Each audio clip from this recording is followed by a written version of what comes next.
Saudara, ibadah minggu kedua di tahun 2025, kami tabiskan dalam nama Bapa, Anak dan Roh Kudus. Turunlah atas kita sekalian, kasih karunia dari Tuhan Yesus Kristus, damai sejahtera dari Allah Bapa, dan pertolongan dan pengajaran dari Roh Kudus. Amin. Ayat pembimbing terambil dari Mazmur 119 ayat yang ke-10 sampai ayat yang ke-11, bunyinya demikian. Dengan segenap hatiku aku mencari Engkau, janganlah biarkan aku menyimpang dari perintah-perintah-Mu. Dalam hatiku aku menyimpan janji-Mu, supaya aku jangan berdosa terhadap Engkau. Saya persilakan duduk, saudara, mari kita menaikkan doa syafaat di hadapan Tuhan. Segala puji, hormat, dan syukur kami kembalikan kepadamu Tuhan. Siapakah kami boleh berada di rumah-Mu pada hari ini. Semua hanya karena kemurahan Tuhan. Semua hanya karena kebaikan Tuhan. Semua hanya karena pertolongan Tuhan. Kami boleh melewati hari-hari kami. Ada suka, ada duka.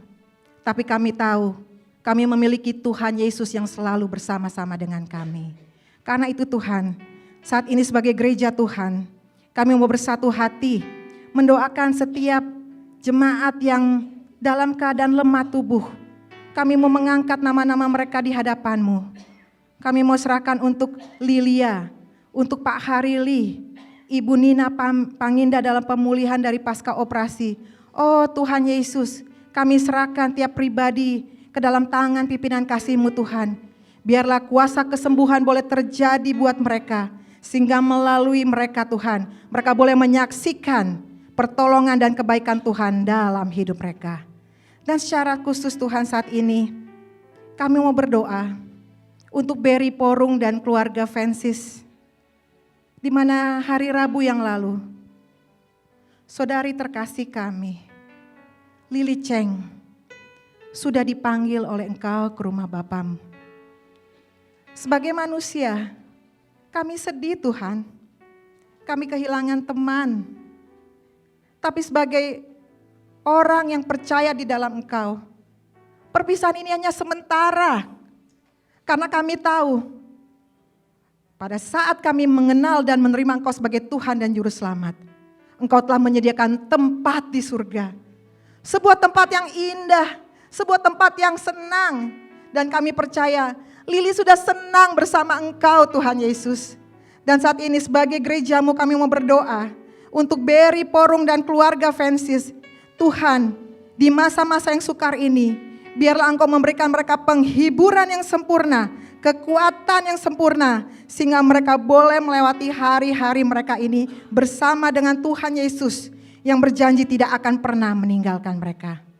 Semua rencana untuk funeral dan ibadah penghiburan, semuanya Tuhan kami serahkan kepadamu, biarlah semuanya boleh dipersiapkan dengan baik dan melalui ini juga nama Tuhan dipermuliakan. Terima kasih Bapa, terima kasih. Juga kami berdoa Tuhan, teringat untuk gembala kami Pak Edi Francis yang saat ini sedang melayani-Mu di Indonesia, di Jakarta dan Sumatera Utara. Oh Tuhan Yesus, biarlah Engkau memberkati pelayanan dia, sehingga melalui firman Tuhan yang akan disampaikan, kami rindu banyak jiwa boleh dibawa kepadamu. Berkati dia dan tim, berikan dia kekuatan, sukacita, kesehatan untuk lagi menjalani pelayanan ini. Sehingga pelayanan ini boleh berjalan dengan baik, hanya nama Tuhan Yesus ditinggikan. Terpujilah Engkau Bapa, dan kami serahkan setiap pergumulan kami masing-masing ke dalam tangan-Mu Tuhan. Engkau tahu Tuhan apa yang kami hadapi. Mungkin kami tidak dapat mengatakannya kepada manusia, tapi kami tidak dapat menyembunyikan di hadapan-Mu. Setiap pergumulan kami bawa Tuhan. Mungkin ada yang memiliki masalah kesehatan, pekerjaan, sekolah, relasi, bisnis, keuangan, teman hidup, status, dan lain sebagainya Tuhan. Kami serahkan kepadamu, karena Engkaulah jalan keluar dalam setiap pergumulan kami. Engkaulah kekuatan dalam setiap pergumulan kami. Dan Engkaulah jawaban dalam setiap pergumulan kami. Ajari kami untuk tetap bersandar dan berserah kepadamu, untuk tetap memegang janji-janji Tuhan dan tetap setia kepadamu.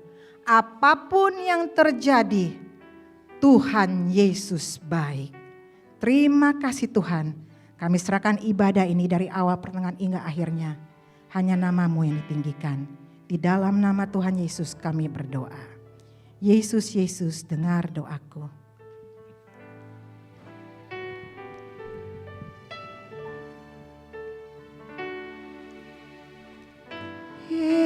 Yesus, dengar doaku.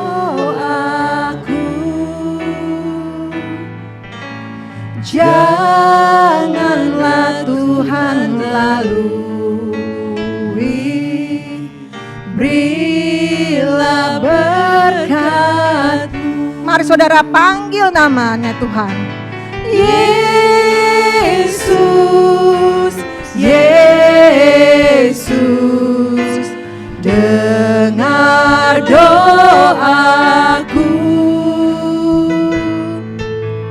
Janganlah Tuhan lalui, berilah berkat-Mu,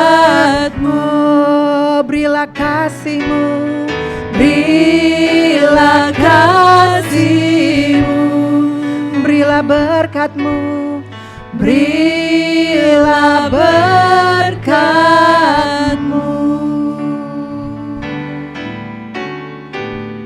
Amin. Seperti yang Shirley sudah doakan di doa syafaat, hati kita sedih karena kita mengalami kehilangan di dalam jemaat kita.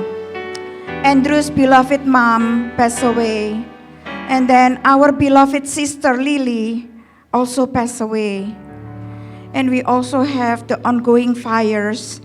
They already have 11 casualties, and also so many animals already died in the process.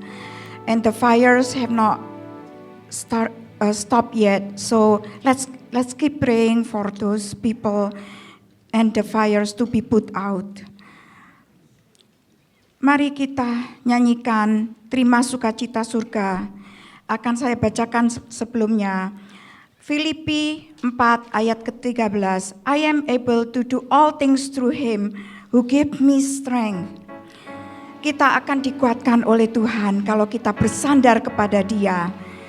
Kuncinya adalah kita taat kepada Tuhan dan kita terima Dia dengan sepenuhnya. Mari kita nyanyikan Terima Sukacita Surga.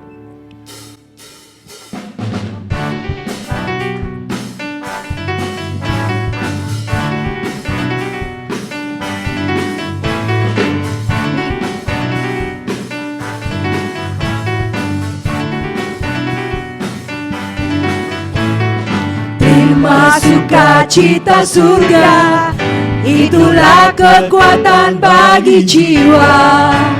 Ku dapat rasakan kasih-Nya di tengah badai yang bergelora. Terima sukacita surga, itulah kekuatan bagi jiwa. Ku dapat rasakan kasih-Nya di tengah badai yang bergelora. Terima sukacita surga, itulah kekuatan bagi jiwa. Ku dapat saksikan kuasa-Nya, taklukkan badai yang bergelora. Haleluya, Kau ada dalam hatiku, takkan patah semangatku, takkan hilang kekuatanku. Haleluya, ku mau bersorak bagimu, sukacita surga nyata penuhiku. Haleluya. Haleluya, Kau ada dalam dalam hatiku, takkan patah semangatku, takkan hilang kekuatanku. Haleluya, ku mau bersorak bagimu, sukacita surga nyata penuhiku. Sukacita surga nyata. Sukacita surga nyata penuhiku. Sukacita surga nyata penuhiku.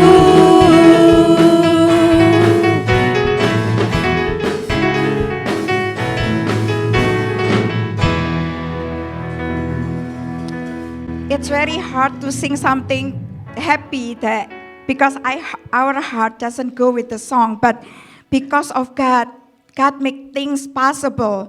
Mari kita mau membacakan pengakuan iman rasuli kita untuk peneguhan keyakinan kita kepada Tuhan. Aku percaya kepada Allah, Bapa yang Maha Kuasa, Khalik langit dan bumi, dan kepada Yesus Kristus, anaknya yang tunggal, Tuhan kita, yang dikandung daripada Roh Kudus, lahir dari anak darah Maria, yang menderita sengsara di bawah pemerintahan Pontius Pilatus, disalibkan, mati dan dikuburkan, turun ke dalam kerajaan maut. Pada hari yang ketiga bangkit pula dari antara orang mati, naik ke surga, duduk di sebelah kanan Allah Bapa yang Maha Kuasa. Dari sana ia akan datang untuk menghakimi orang yang hidup dan yang mati. Aku percaya kepada Roh Kudus, gereja yang kudus dan am, persekutuan orang kudus, pengampunan dosa, kebangkitan tubuh, dan hidup yang kekal. Amin. Silakan duduk. Kita akan mendengarkan kesaksian pujian dari Tamarindang and Friends.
kita akan memberikan persembahan kita. Sambil persembahan dijalankan, kita mau menyanyi lagu yang berjudul Aku Diberkati. Kasih setiamu nyata bagiku.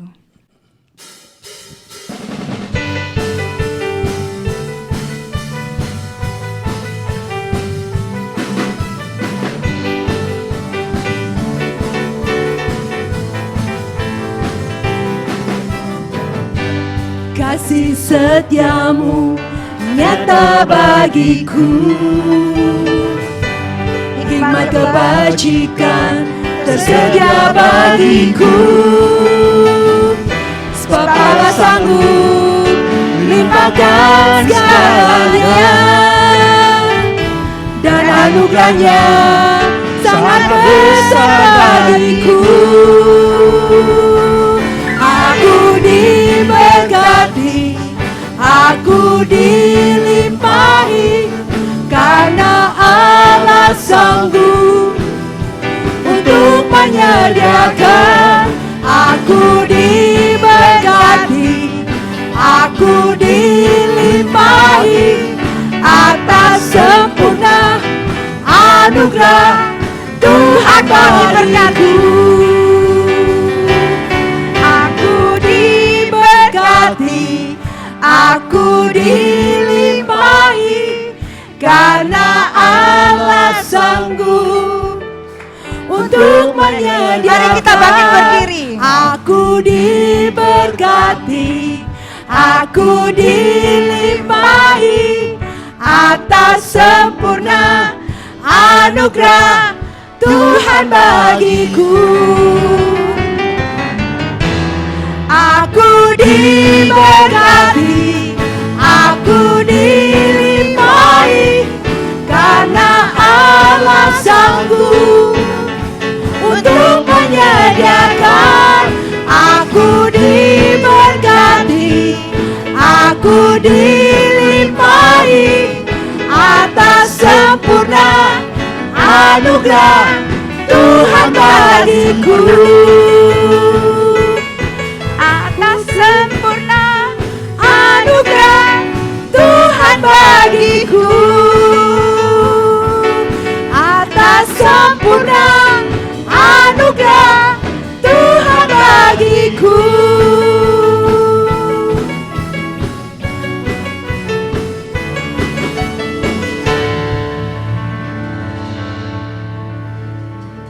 Mari kita berdoa. Bapa kami yang di surga, yang kami kenal dengan Tuhan Yesus Kristus. Terima kasih Tuhan. Tuhan, biarlah Tuhan Engkau ajari kami untuk bersyukur Tuhan atas segala berkat dan anugerah yang Kau berikan kepada kami ya Tuhan. Terima kasih Tuhan, biarlah persembahan yang kami berikan menjadi dupa yang harum ya Tuhan. Dan bagi mereka yang belum bisa memberi ya Tuhan, biarlah Engkau beri berkat yang sama ya Tuhan. Terima kasih Tuhan, dan biarlah Tuhan persembahan ini boleh menjadi untuk pekerjaan-Mu semata-mata ya Tuhan. Kami serahkan Tuhan persembahan ini hanya di dalam nama Tuhan Yesus, Tuhan kami. Amin.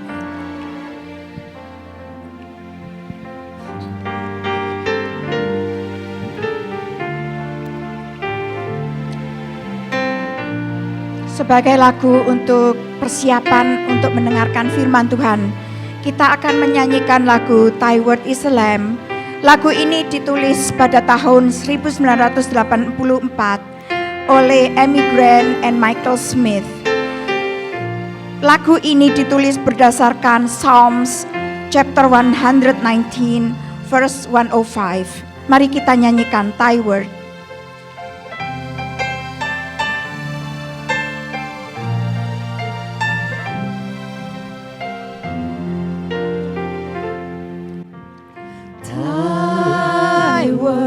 Is a lamp unto my feet and a light unto my path. Benarkah Anda benar-benar percaya hal ini? Thy word is a lamp unto my feet and a light unto my Dengan path. keyakinan kita mau katakan, When I feel afraid, think I've lost my way, still you're there right beside me. Nothing will I fear as long as you are near. Please believe me to the end. Thou, thy word is a lamp unto my feet and a light unto my path. firman-Mu Firman-Mu pelita bagi kakiku, terang bagi jalanku. Firman-Mu pelita bagi kakiku, terang bagi jalanku. waktu ku bimbang, Waktu ku bimbang dan hilang jalanku, tetaplah Kau di sisiku, dan takkan ku takut asal Kau di dekatku, bersertaku selamanya.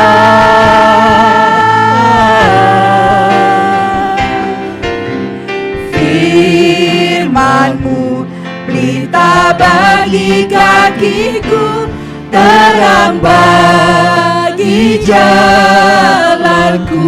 firman-Mu Firman-Mu pelita bagi kakiku, terang bagi jalanku.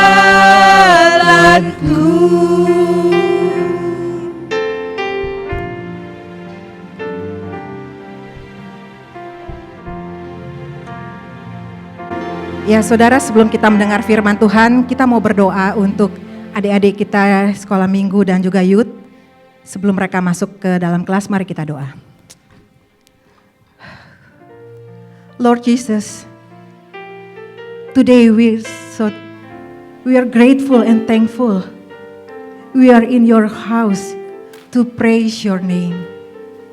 And now before we listen to your word, we pray for youth and Sunday school children. Bless them in the class. Also bless the teacher so they can grow in you. In the name of Jesus we pray. Amen. Silakan duduk saudara.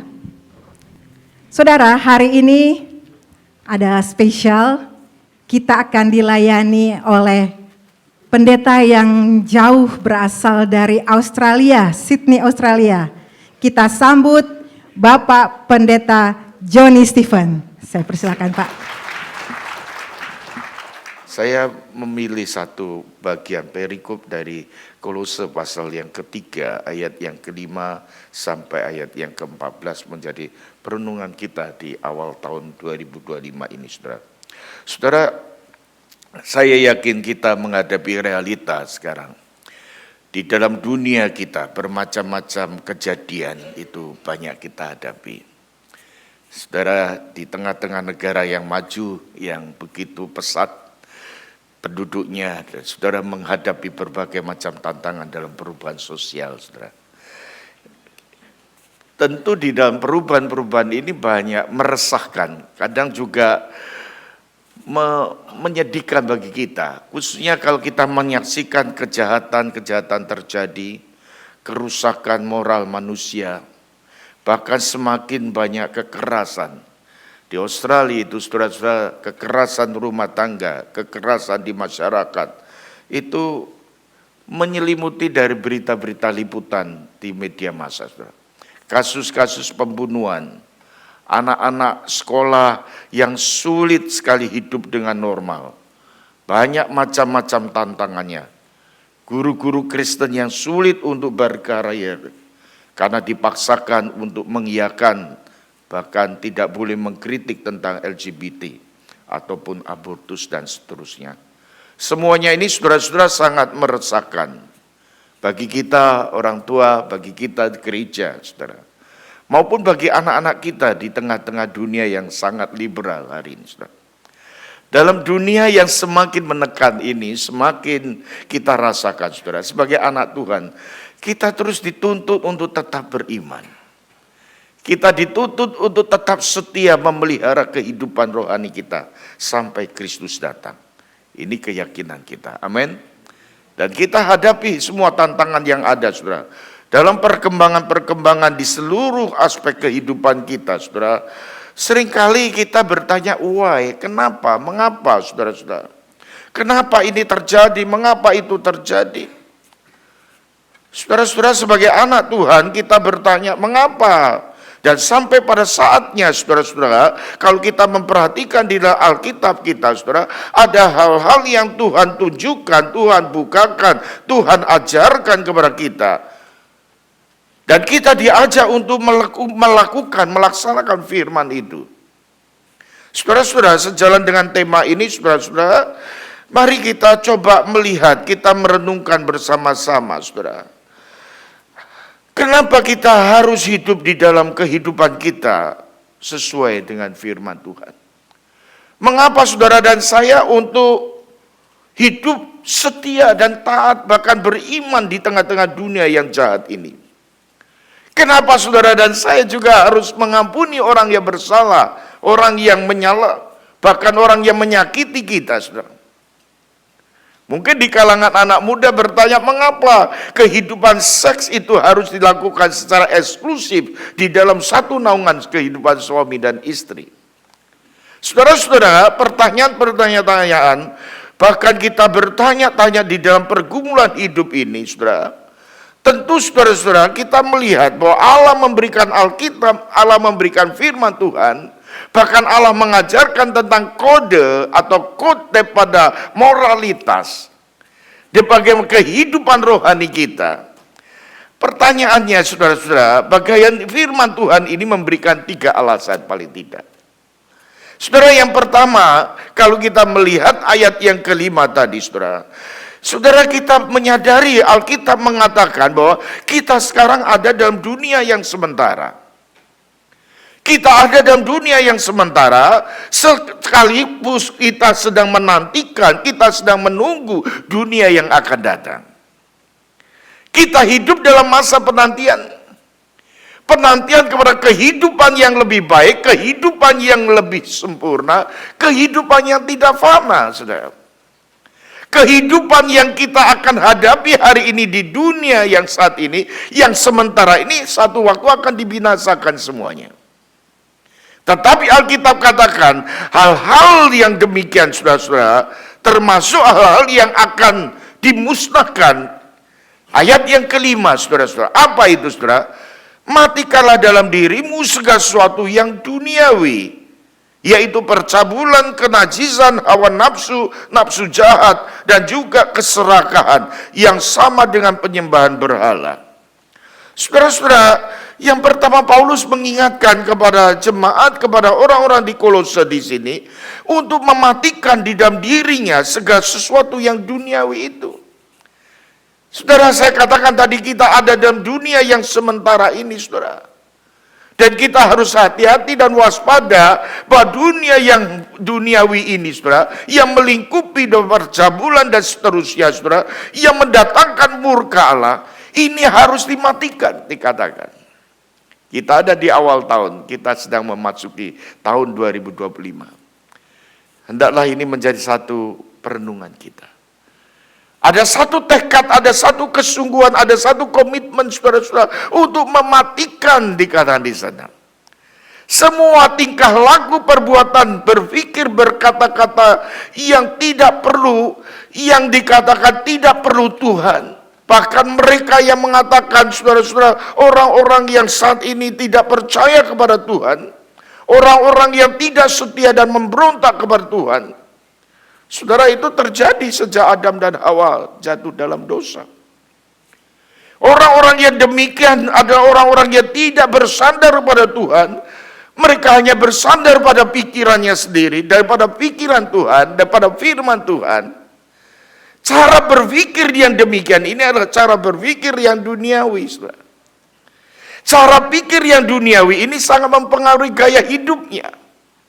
Sangat mempengaruhi pola kehidupannya, saudara-saudara. Saudara sekalian yang dikasihi Tuhan, inilah yang dikatakan oleh Paulus, hancurkan itu. Matikan. Karena ini akan mendatangkan murka Allah, saudara. Ayat yang kelima dikatakan matikan. Kata yang keras sekali, saudara-saudara. Ini kata ini harusnya diterjemahkan bunuh. Artinya apa, saudara-saudara? Jangan berikan oksigen. Matikan. Jangan sampai hal itu hidup di dalam kita. Saudara-saudara, salah satu yang Paulus tekankan di sini ada keserakahan. Keserakahan dikatakan. Jelas mereka yang ingin dikatakan Paulus di dalam hal ini, saudara-saudara, yaitu kadang-kadang keserakahan itu menjadikan kita sesuatu yang iming-iming, orang Jawa katakan. Sesuatu yang menggoda kita, saudara. Kita menganggap bahwa lebih banyak, lebih baik, saudara. Saudara sekalian, hati-hati Paulus kata. Orang yang tidak kenal puas, orang yang akan terus tidak pernah akan puas. Karena tidak akan pernah merasa cukup. Amin. Amin. Cukup is cukup. Enough is enough. Saya katakan kita hidup di negara yang sudah sangat makmur. Betul nggak? Kami di Australia itu social security-nya dijamin. Orang yang mau kemanapun kesehatan, nganggur pun dikasih uang. Di sana pemerintahnya begitu, sangat baik sekali. Tapi nggak banyak orang bahagia tuh, heran tuh. Tingkat stres tinggi sekali, saudara. Tinggi sekali. Depresi itu kira-kira hampir tiap 4 orang tuh 1 orang depresi. Tinggi ya, tinggi sekali. Harus minum obat kalau tidur. Saya itu terbalik, gampang tidur, susah bangun. Berarti kalau Ibu Sally tadi malam bilang besok akan dijemput, waduh saya bergumul. Itu saya hitungannya selalu Australia, wah ini perbedaan jam, jet lag sekali. Saya ngomong dengan istri saya, tolong kamu pasang alarm ya, bangunkan saya. Itu pergumulan saya. Oh ya, tapi di dunia ini banyak orang sulit tidur, saudara. Susah tidur, tidur aja harus pakai obat. Saudara, padahal dia punya semua. Orang yang hidup di negara maju, saudara. Bayangkan, saudara, Australia itu negara-negara yang ada di dunia ini. Australia termasuk negara yang sangat nyaman. Penduduknya sedikit. Orangnya sangat ramah. Pelayanannya pemerintah baik, tapi banyak orang menderita. Tingkat perceraian tinggi sekali. Kayak dalam kelas pranikah selalu saya ingatkan, hati-hati kamu.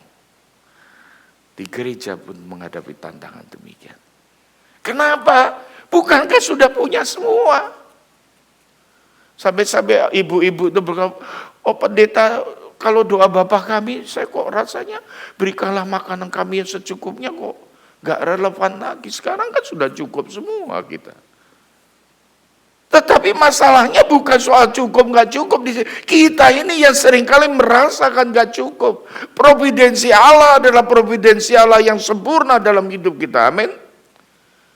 Tetapi kenapa, saudara-saudara, Paulus mengingatkan yang dikatakan orang yang ingin kaya berjatuhan di dalam pencobaan. 1 Timotius pasal 6 ayat 9 dikatakan orang yang ingin kaya berjatuhan dalam pencobaan, berbagai nafsu yang hampa mencelakakan dan menenggelamkan manusia ke dalam keruntuhan dan kebinasaan. Jadi saudara-saudara, kepuasan yang dicari manusia itu membawa kepada keruntuhan dan kebinasaan. Paulus mengingatkan itu berkaitan dengan keserakahan yang sama dengan penyembahan berhala. Karena bukannya kita bergantung pada Tuhan, keserakahan itu bukan membuat kita bersandar kepada Tuhan, tetapi kita bersandar kepada Kekayaan itu sendiri. Mengapa kita harus mematikan ini, saudara? Karena ini tidak mendapat tempat dalam dunia yang akan datang. Ini tidak mendapat tempat. Bahkan ini akan dibinasakan, saudara. Saudara-saudara yang dikasih Tuhan, kita ini baru saja saya tiba di LA, terbakar itu di fire di situ. Saya semakin menyadari, wah, kita itu nggak bisa berpegang dengan apa yang ada di dunia ini, betul nggak? Mobil, rumah, popularitas dan sebagainya. Kita itu coba kita bayangkan, kita kalau ada dalam satu perahu, kita ada di dalam tengah lautan. Ketika ada ombak badai datang, mungkin kita bisa menghadapi berpegang pada perahu itu. Kita pegang perahu itu supaya kita tetap kuat di sana, saudara.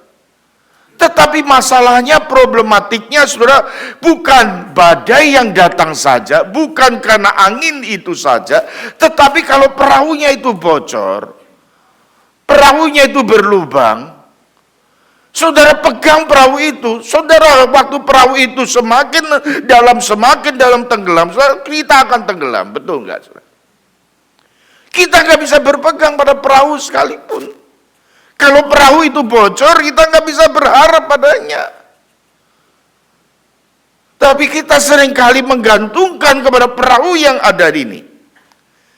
Dan Tuhan mengingatkan, itu bukan sandaran kita yang sesungguhnya. Sandaran kita adalah Tuhan kita. Tuhan yang hidup, Tuhan yang telah menjadikan segala sesuatu, Tuhan yang mati dan bangkit, Tuhan Yesus yang datang ke dalam dunia ini, yang menebus saudara dan saya, yang menjadikan kita anak-anaknya, dan dialah yang akan memelihara kehidupan kita. Dia sandaran kita, amin. Dia pegangan kita.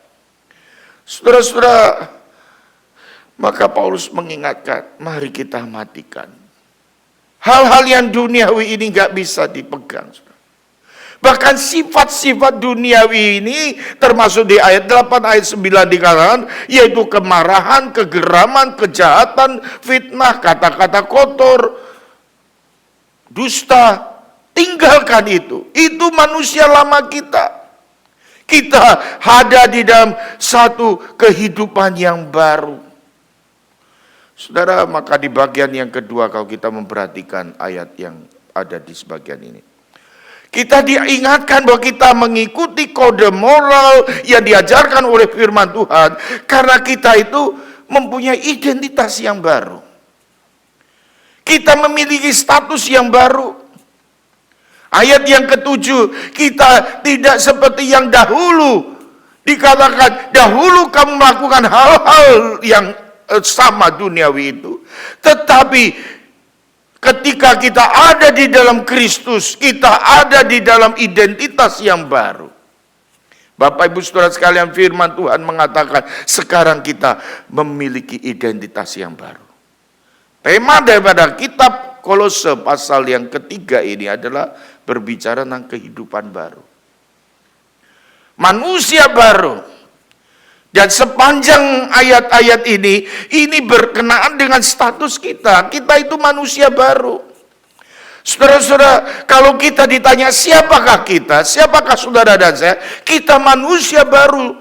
Identitas kita adalah identitas yang baru. Maka identitas yang baru, yang status yang baru ini, Tuhan menginginkan kehidupan yang baru.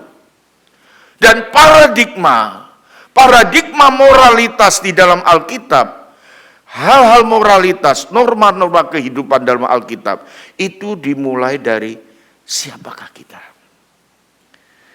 Siapa status kita? Siapa identitas kita nih?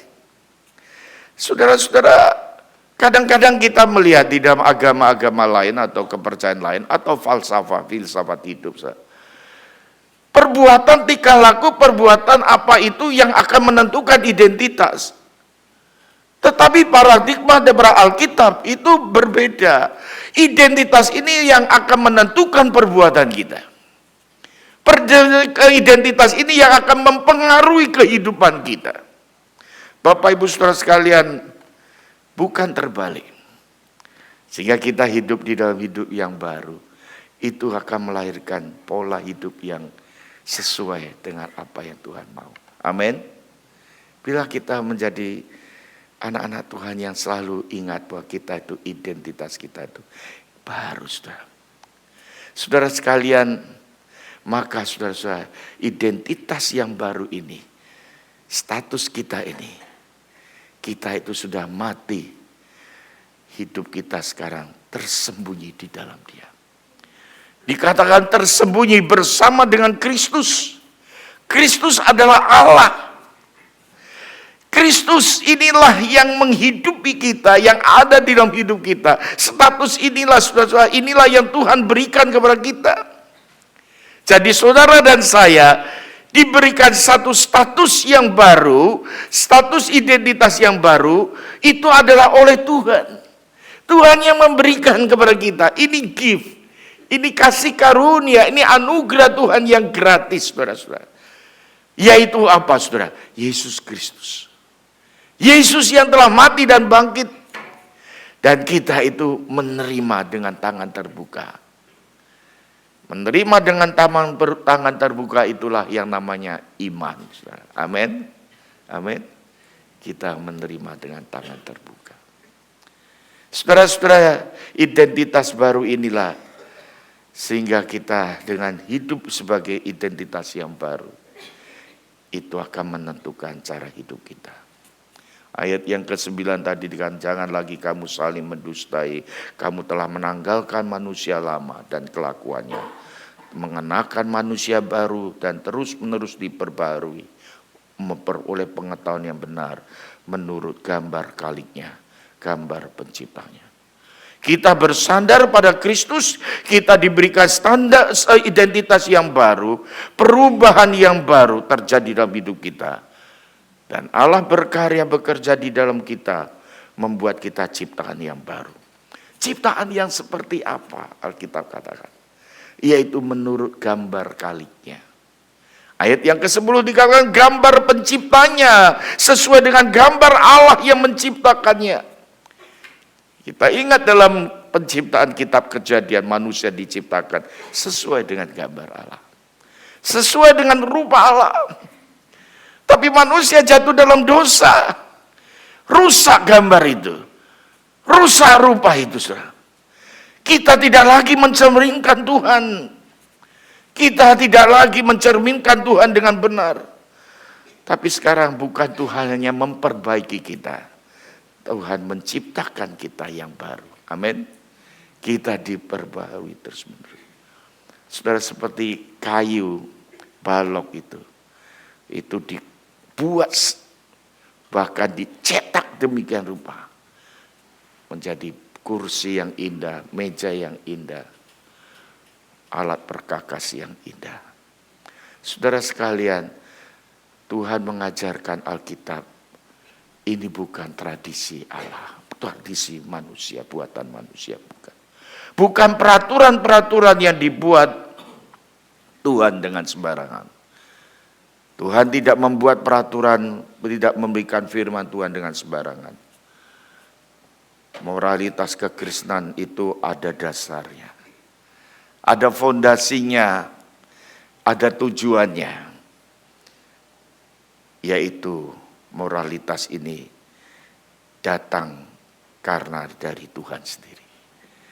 Karakter kita ini dibangun, didasarkan pada karakter Allah.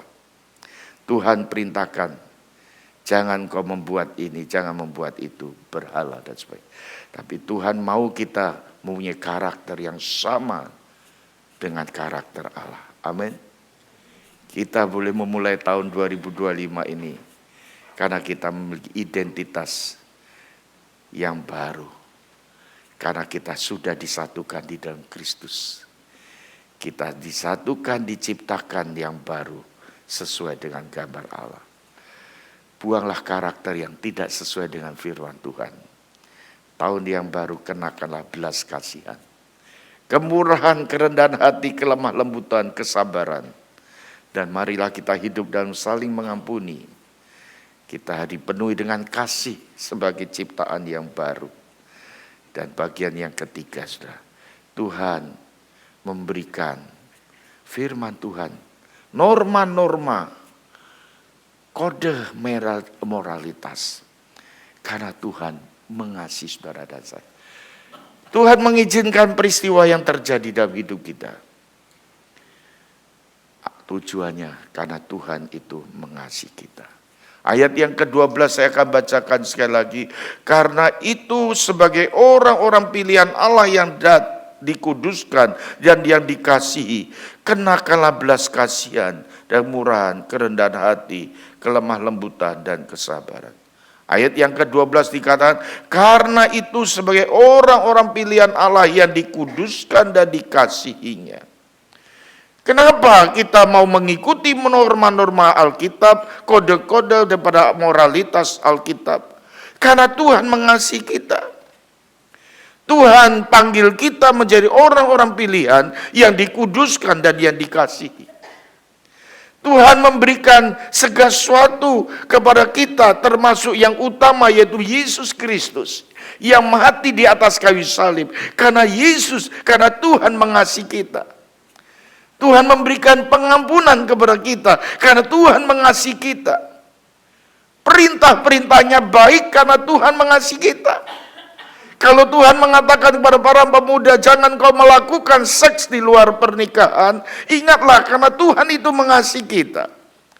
Kalau Tuhan mengatakan ampunilah orang-orang yang bersalah kepada kita, karena Tuhan tahu Tuhan mengasihi kita. Kalau Tuhan mengatakan jangan mengejar kekayaan duniawi, jangan bergantung bersandar kepada hal-hal yang duniawi, ingatlah Tuhan itu mengasihi kita.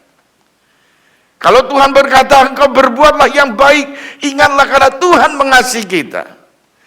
Kalau kita sedang bergumul menghadapi situasi yang sulit, termasuk kedukaan, karena Tuhan mengasihi kita. Saya punya cucu 2, yang pertama udah mulai usia 7 tahun, 8 tahun, yang kedua 4 tahun. Yang kedua ini agak aktif sekali. Kalau saya bawa mobil, saya sering kali ingatkan, hati-hati ya, jangan buka pintu kalau papa sedang driving. Opa katakan, jangan buka jendela atau pintu. Anak ini tanya, why opa, why kungkung? Berani dia nanya sama pendeta lagi. ya jangan, bahaya, danger. Dia diam, saya peluk dia. Jangan lakukan itu karena aku ngasih kamu. Bagaimana dengan kehidupan kita hari ini? Ketika menghadapi banyak tantangan hidup, persoalan itu. Kalau dengar berita duka, hati saya masih kadang-kadang grieving itu nggak selesai. Saya itu anak pertama. Adik saya yang paling kecil itu dokter spesialis yang sangat saya banggakan. Ketika ditugaskan di sebuah pulau Kalimantan Utara, karena menikah dengan orang sana, tinggal di sana. Berapa waktu lalu, masih usia muda, 47 tahun. Dia kena stroke. Dan yang saya menyesalkan sedikit, tinggal di pedalaman itu sulit transportasi. Dan pesawat yang dicharter itu nggak bisa terbang karena cuaca nggak baik.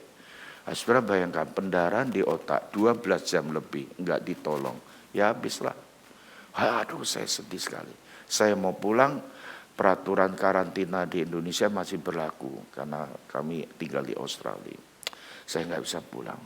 Saya dengan istri nangis, sedih. Dan kadang-kadang saya merasakan grievingnya masih terasa karena yang ditinggalkan tuh anaknya waktu itu masih usia 6 tahun. Yang kedua 8 tahun. Dan saya rasakan sebagaimana sebagai istri, sebagai mamah yang ditinggal suami masih muda, harus mencari nafkah dan sebagainya. Saya sering kali tanya, Tuhan kenapa? Tetap jawabannya Tuhan mengasihi. Hal yang misteri, yang rahasia, yang kita tahu Tuhan mengasihi kita. Amin. Tuhan tahu yang baik. Dan kita selalu diingatkan, kita orang beriman. Dan ini dunia yang sementara. Satu hari kita ketemu lagi. Itu yang menguatkan, yang menghibur. Pak Edi itu pernah 4 tahun yang lalu, kami sama-sama ke Indonesia. Saya ke Singapura, Pak Edi ke Indonesia. Itu virus Wuhan 4 tahun yang lalu masuk Singapura. Dan Pak Edi tanya saya, John, lu kena virus? Iya, saya heran sekali 2 hari di Singapura, 2 malam di Singapura, Jumat, Sabtu pemberkatan nikah, Minggu khotbah di satu gereja. Minggu malam saya pulang Sydney. Pulang Sydney langsung saya dihubungi oleh pihak pemerintah Australia, lockdown. Kamu jangan keluar-keluar. Jadi untung saya udah pulang. Kalau nggak pulang ya pisah sama istri 2 tahun ya. Nggak bisa setahun 2 tahun kan lockdownnya lama itu Australia. Tutup. Waduh saya sedih sekali. Saya ditelepon teman saya di Singapura. John, Pak Joni, saya kena COVID. You gimana? Ya nggak tahu, saya nggak periksa ini. Tapi langsung saya pulang, naik pesawat turun karena ada peraturan lockdown ya karantina. Karantina di kamar. Wah baru saya merasa, waduh, dak. Seluruh alumni itu beritanya adalah doakan Joni, doakan Joni. Jemaat doakan Joni, doakan Joni. Doa ada 2 macam kan, sembuhkan atau kalau pulang ya itu doa juga saudara. Saya pikir wah yang nggak bisa lain-lain, orang bilang ya Meyu Panfa ya, kita berserah saja. Dan saya berdoa saja Tuhan. Wah beritanya kami bertiga alumni saat itu ada 3 orang yang kena, 4, 2 berangkat di dalam 1 minggu itu. Dalam minggu yang saya kena, aduh sedih. Bergumul sekali. Bayangannya nggak ada obat. Tahun 2020 bulan Februari Maret itu belum ada vaksin, belum ada apa. Jadi itu perasaan dan pikirannya hanya ya sudah selesai lah. Di saat itu, saya kalau hari ini ada di sini bukan karena saya lebih baik dari teman-teman, enggak. Sama Tuhan masih kasih kesempatan. Amin. Itu saja yang saya bisa pegang. Tuhan masih kau kasih kesempatan aku. Harus mengerjakan sesuatu yang belum aku kerjakan. Tuhan mau, Tuhan pakai kita. Satu hari tujuan kita ke sana.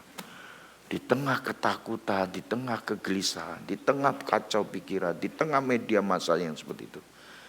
Sebagai hamba Tuhan, sebagai anak Tuhan, Tuhan memberikan, puji Tuhan, saya diberikan damai sejahtera.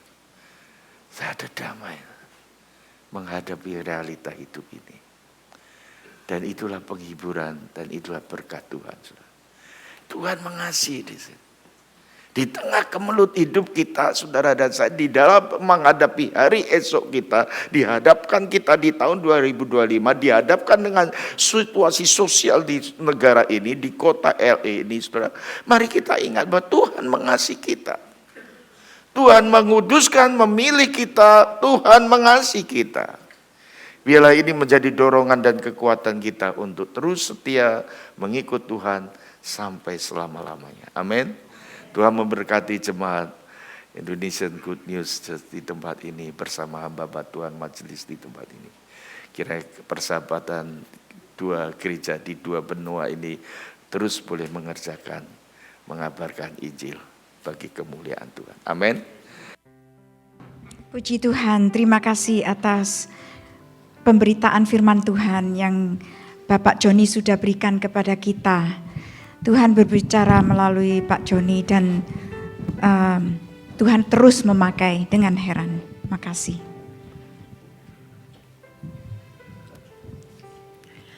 Ya saudara, kita akan menutup ibadah kita pada siang hari ini. Saya mengundang siap kita bangkit diri dan kita angkat satu pujian. Ya Tuhan bimbing aku.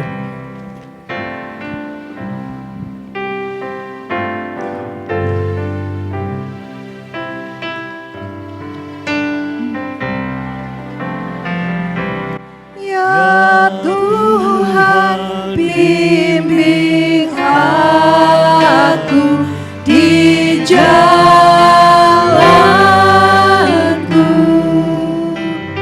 sehingga ku selalu bersamamu.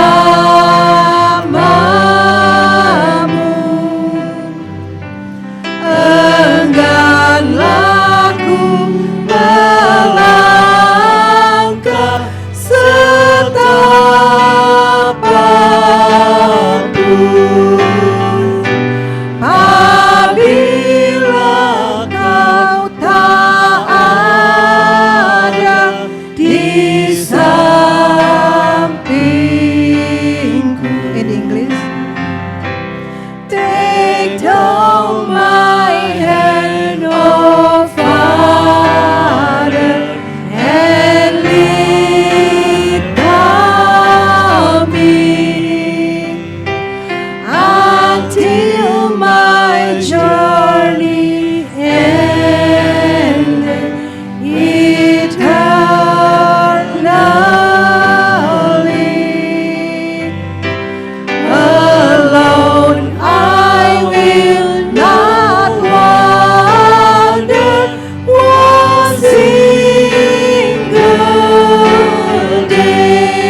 yang kekasih di dalam Kristus, marilah kita rendahkan hati kita di hadapan Tuhan dan terimalah berkat-Nya.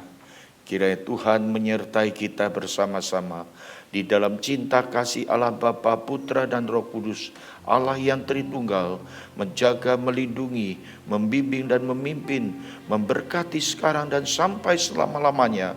Maranatha, Tuhan Yesus datang kedua kalinya. Haleluya. Amin.